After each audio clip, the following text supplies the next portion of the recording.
The year is 1767. Flames engulf one of Asia's greatest cities, Ayutthaya, the proud capital of Siam.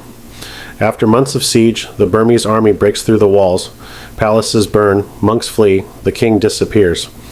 It was not the first time these neighbors went to war, and it wouldn't be the last. For 4 centuries, Siam and Burma fought again and again, over land, over pride, over who would rule the heart of Southeast Asia. But why did they fight for so long?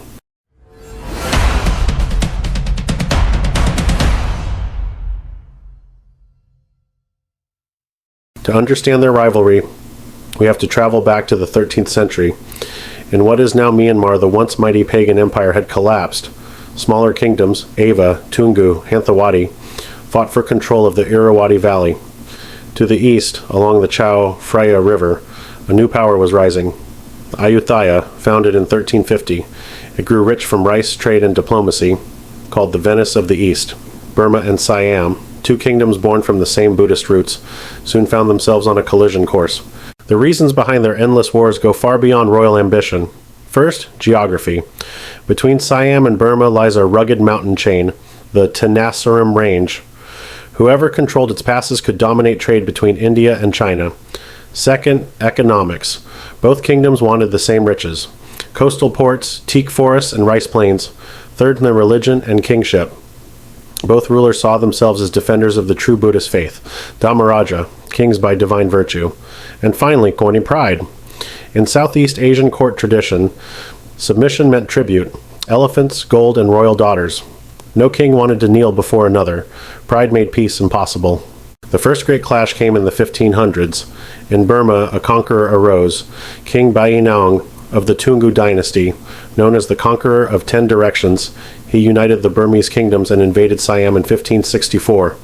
The Siamese king was captured, forced to kneel before Bayi-Naung and send tribute, men, gold, and sacred white elephants. But humiliation never lasts forever. 20 years later, King Naresuan of Siam rebelled. His legendary duel atop war elephants restored Siam's independence and became a symbol of Thai pride. Yet the wars continued, 1590s, border raids, 1620s, sieges, 1750s Mio invasions. Each generation inherited the same enemy. Then came the final act. The Burmese king Sinbushan, grandson of Bayi-Naung, sought total victory. His army marched on Ayutthaya once more.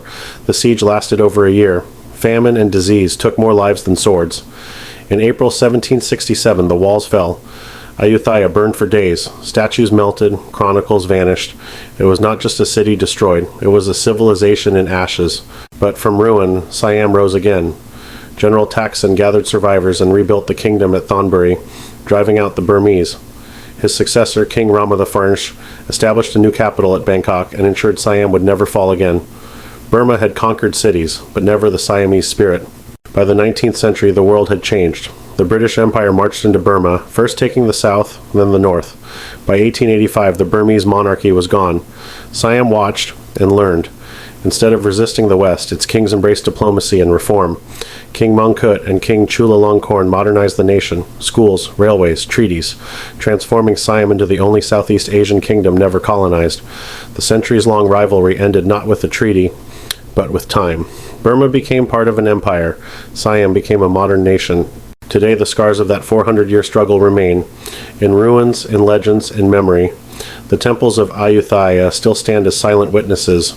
The chronicles of Burma still praise Bayi-Naung's empire. Yet now, the two nations share far more than rivalry. They share faith, culture, and resilience.